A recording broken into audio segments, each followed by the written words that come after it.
I'm doing the video again. What's up, people? I am back for another video. Sorry I didn't really do any videos last week. Stuff came up. I tried doing the Thing prequel, I think I did like 2 or 3 takes, and it just kept fucking up, so I'll just do that one next week. But today, we're gonna start my next franchise, which is gonna be Die Hard, and this is gonna be a fun one. Because to me, the first Die Hard, I like them all, mostly, at least like the first three, really. I can say that first Die Hard is just, that is how you do an action film. It's like, that is the perfect action film. You have the perfect protagonist, good, perfect bad guy with Alan Rickman as Hans Gruber. The plaza is a great setting. I just all around think it's a good setting. It's just such a simple story. It's set up, and for sure, it's a fucking Christmas movie. I mean, literally, the whole point of him coming down there is to see his family for Christmas, and there's Christmas decorations everywhere. So yes, it's a Christmas movie. Um, and yeah, that would probably be a better time, but I really want to talk about this movie, and I've been kind of thinking about like what my next franchise is gonna be, and I think this is a perfect one. So yes, I will review them all, including the really bad one, which is the fifth one that came out in 2013. But I guess I'll give a quick overview of the franchise. I think Die Hard 2, which I haven't watched in a while, so I'm gonna watch that one again this week. I'm probably gonna review that one not tomorrow, but Wednesday. So I remember Die Hard 2 being decent. It's not as strong as the first one. You have a quick little appearance from Robert Patrick. Then you had Die Hard 3, or Die Hard with a Vengeance, which a lot of people's eyes is just as good as the first one with him and Sam Jackson. That's another one I haven't watched in a while. I'm gonna be honest. I mainly watched the first one. I haven't gone back and really watched the sequels. I do remember Die Hard with Vengeance being really good. And then Live Free or Die Hard, which is the fourth one, was okay, but you gotta watch the R-rated cut. Timothy Olyphant was a decent bad guy. I think Die Hard 4 should have happened in like the early 2000s. I think that was the other problem. They waited too long to do it, and then Die Hard 5 was just god awful. And I don't think I'm gonna watch that one. I'm gonna watch like a condensed version just to get a quick overview of the film. But other than that, Die Hard 1 is a phenomenal classic. Nothing really will top it. It's one of the best action movies ever made. It's gonna be a fun one to talk about. Other plans, obviously, like I mentioned, I'm gonna mention this again. Granted, no one saw it because my video wasn't able to get out. But I mentioned this yesterday. What was supposed to be the Thing prequel review that I'm gonna review this week, and it's gonna be a first. This is because I normally review franchise films and more like, yeah, like franchise films, stuff like Jurassic, Halloween, Batman, D. Like, I'm more of like an action slash horror slash sci-fi person. I don't really talk about this kind of movie, but it needs to be talked about since I rewatched it recently. I'm gonna be reviewing. Fuck, I'll review it tomorrow. American History X. My opinion, Ed Norton's not just his best performance. It's my favorite performance in a film. And this, I know I normally don't talk about dramas like this, but it's so good and it's such a roller coaster. It needs to be talked about. So I'm gonna talk about it tomorrow, and I'm gonna talk about it a different way. I'm not gonna just go on, be like every 5 minutes, oh, neo Nazis bad, because we know that. So I'll be talking about that tomorrow. But right now, we're gonna be reviewing one of the greatest action movies, or the greatest action movies. And Die Hard came out in 1988.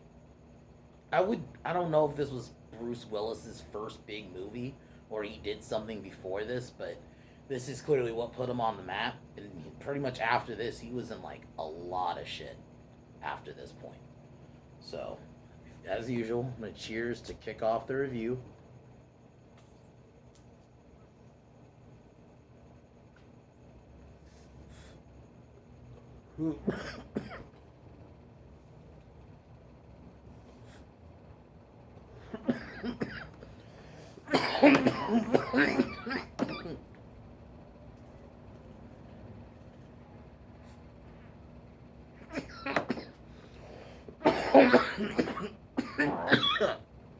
But alright, so the film kicks off with we're introduced to John McClane, who's just flying in from New York. He's a NYPD officer. You have this kind of cool conversation with him and one of the passengers from the airport who he's sitting next to. Have a little bit of a thing. He was talking about like something with his feet, which is really funny. Just a funny little quick opening, and then we get obviously this is where we're introduced to Holly, which is his wife, his estranged wife, and the Nakatomi Plaza building, which I fucking love that building design. It's just something about it I really like. So John lands, meets his limo driver, who's he's a funny little, like literally like every little role in this movie is just great. I think everybody serves their purpose. While this is happening, everybody's getting ready for the party, the office party, and then the limo driver takes John to Nakatomi Plaza. We get some NWA played. It was either NWA or Run DMC. It's one of the two. Um, I think it was no. It could. I think it was Run DMC actually. So we get a quick track of that, and we have a really cool little, funny little scene with him and the limo driver talking about his wife. Then he arrives at the plaza, logs in. This is where he meets up with his wife. They have an argument. You know, she leaves to go for the party. While this is happening, the terrorists arrive. This is where we're introduced to Hans Gruber and his group of um, him and his heavily armed men arrive, and they basically take over the party. I really just it's a simple story. John McClane's just getting ready and getting ready. He didn't even completely get dressed. He didn't even get to put his shoes on or anything. And it's so simple. Everyone's just partying, and then Hans, you're just seeing while everyone's partying the juxtaposition of Han arriving, killing a clerk, and having another guy stand in for him. Just an awesome film. Like the thing about this movie is it's one thing. It's the same thing. Reason I love stuff like The Thing and stuff like that is it's just they're simple. Sometimes simple is good. Not everything needs to be this over the top plot. And Hans Gruber, who played by Alan Rickman, R.I.P. Alan Rickman killed it as Hans Gruber. That's probably a lot of it. I think Snape is his most memorable role because he played that role 8 times now, or 7 times. I guess 8 because there's the last 2 were technically a two-parter. But yeah, he played that role 8 times pretty much. So that's gonna definitely be his most phenomenal role. But for me, I prefer this. It's also because I'm not a Harry Potter guy. Never have been. And the thing about Hans Gruber too, he's just a simple bad guy who just he's a robber, but they're playing like they're terrorists. He just wants money, and he doesn't. There's no cringy backstory. There's no like sympathetic villain, which they like to do nowadays. He's just a simple bad guy who wants something. He wants his goal reached. So Hans takes over the party while McClane has to regroup and figure out what's going on. Um, while doing that, so Gruber's basically posing as a terrorist because he's trying to steal the 460 million bonds in the vault. He murders Joseph Takagi. Really sad scene because he just wanted to open the vault and then just, without question, just bam, caps him. And then and the crazy thing is the way John was watching it and he runs off. And then he kills Tony, who's the brother of one of the terrorists.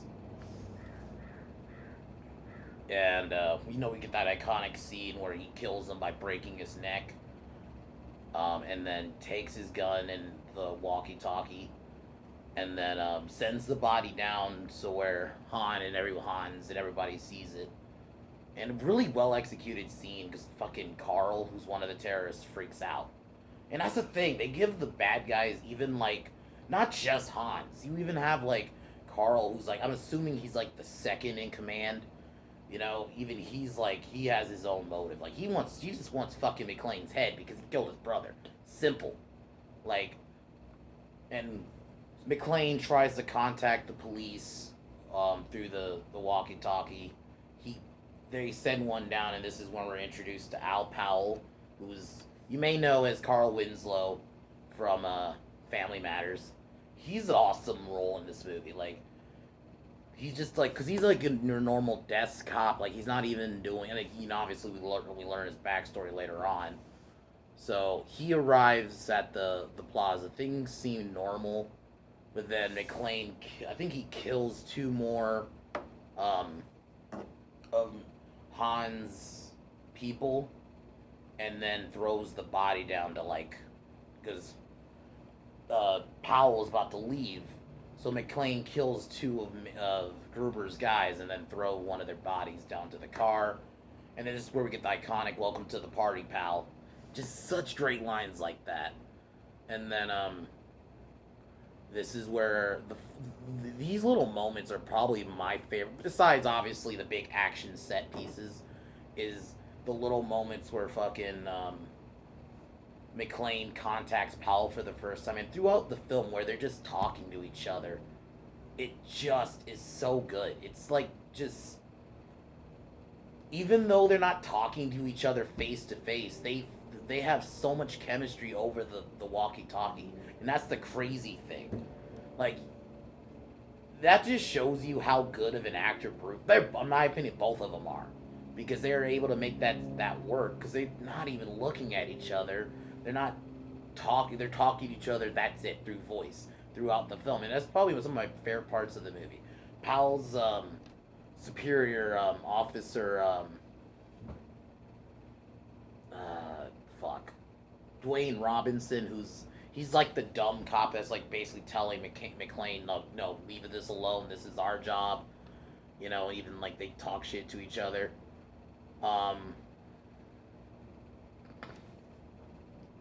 Then what else? After that, Robertson arrives, and basically he wants to use a SWAT team to get into the plaza, but Gruber has his other plans, and he orders a lot of his people to basically use a rocket launcher, and McClane, while this happens, uses C4 to blow up a part of the building, which kills a few. And yeah, because he stole a few of the detonators. Because that's the other thing, like, fucking Gruber's plan isn't gonna work without the detonators. So basically, that's the other thing about this film, is it's like a cat and mouse, because you have fucking McClane on talking shit to Gruber and them over the intercom, and that's the thing. You have comedy, like, McClane has some funny one-liners, but it's not during like a serious moment. This is still when Hollywood knew how to, like, pace itself. You could have the funny one-liners, but they pace it and play it in the right moment. Then we get more connection with Powell and McClane, and this is where Powell tells him that the reason he's a desk cop is because he vowed to never use his gun, because after an incident in the dark, he accidentally shot a kid. So, and that's so tragic. Just little things like that. You just learn their stories and the way he was delivered. So, McClane throws a C4 down an elevator shaft, killing some of the terrorists. Ends the assault on the SWAT team. Harry Ellis, who we see earlier in the film, he's like your typical 80s sleazeball type of guy. He was trying to hit on Holly earlier in the film, and fast talking, kind of like a douchebag. So he tries to talk to Gruber, and try to talk to McClane and basically give himself up. But McClane basically is trying to talk him out. Like, no, you do not know what these guys are doing. They don't fucking care about you. They're gonna kill you, and then they end up killing him. We don't see it. You just hear the gunshot, and the other cops down on the floor are hearing it. And it's a sad scene, because it's like McClane even though I don't like that douchebag in the movie, I more felt bad for McClane because it's like, fuck, you couldn't do anything. There was nothing you could do. So, it's basically he wants the fucking detonators.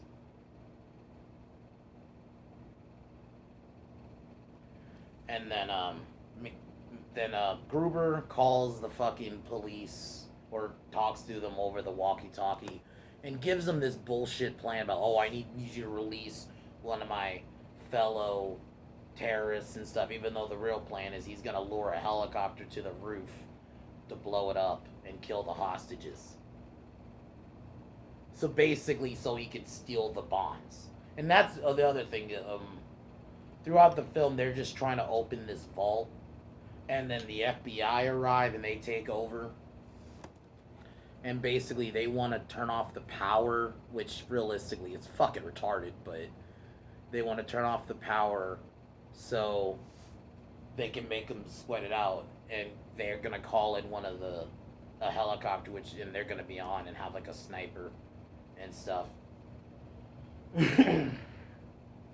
So they turn the power off, which turns off the last lock to the vault, which it opens, and you get this like kind of orchestra music playing, and Carl and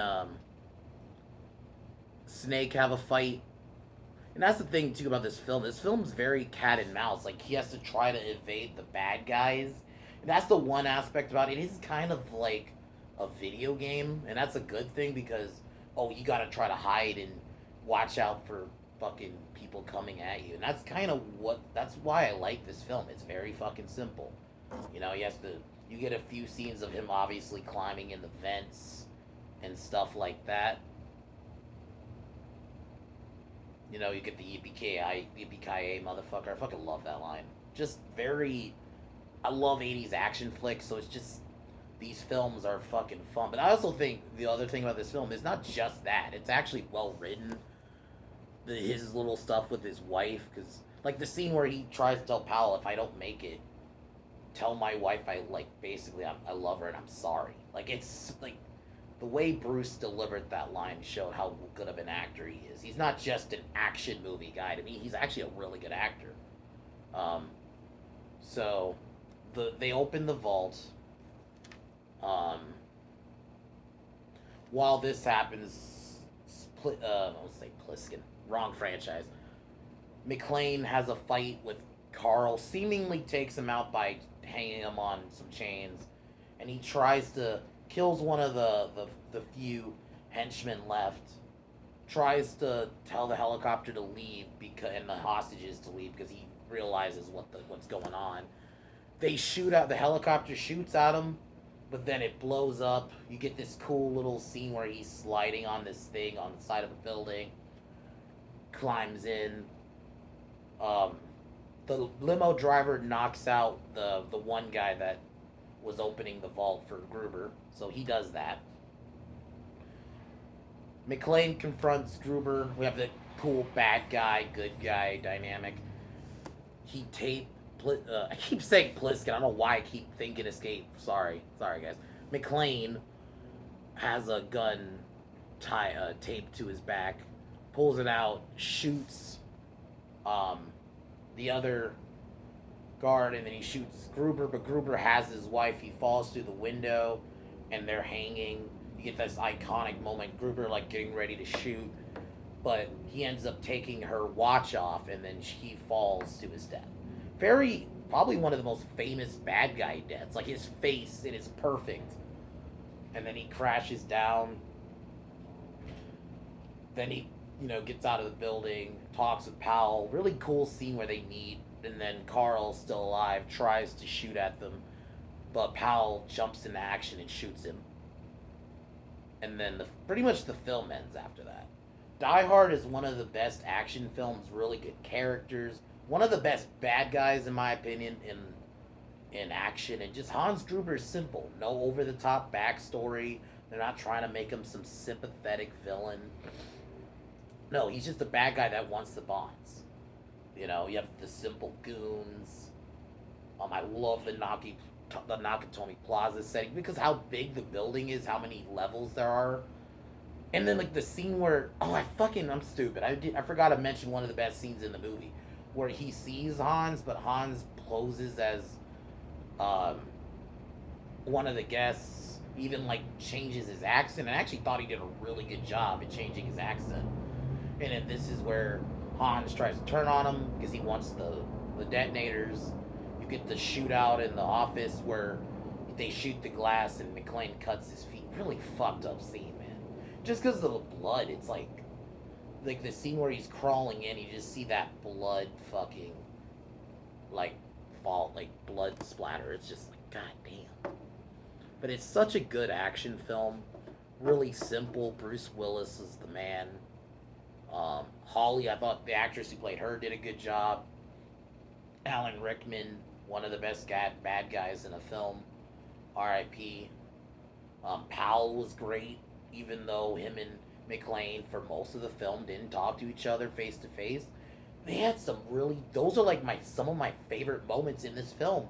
It's just the moments where he's talking to Powell over the intercom and where he's trying to ask him to tell his wife if I don't make it, like that I'm sorry. It's like one of the best scenes ever. Or when he's telling McClane about him killing the kid, just they both killed it. Awesome film. Like very simple. It's paced well. It gets going pretty quick. Like just an awesome movie. I don't.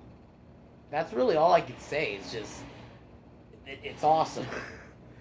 One of the best action, probably my favorite action film, honestly. It's just perfect. It's simple. John McTiernan did a really good job. I actually like the cinematography, even though it was really simple. Like the shots where he's just looking outside the LA skyline at night looks great. You know, and the other thing about this film is there's not a lot of set pieces. Like, the only set pieces are mainly Nakatomi Plaza, the ground floor, or outside. There's maybe like one quick scene at McClane's house where the news reporter goes, but that's only, and you don't even really see that neighborhood. You only see a quick shot of the inside of the house. But largely, majority of that film is in the plaza, and that's the other films like that where they only have mainly one or a few fucking set pieces are so good because not every film needs to be like a elaborate several set pieces. I think you keep it simple sometimes where you just have one or two set pieces and you keep it moving. That's why this film worked, and this is why to this day this film will be talked about in a long time. Even just a normie who doesn't like these type of movies could watch it. It's not too violent. There's shootouts and stuff, but it's not like Commando or fucking some of the later action films where you just watching dudes get rocket launched or some shit. Like the action's really simple. It's mainly him just shooting, mainly. 10 out of 10. I think that's really all I can say. Decent score, you know, one of those great late 80s action films. So that's just really all I can say about it. But yeah, definitely gonna cheers to this film because this film is awesome.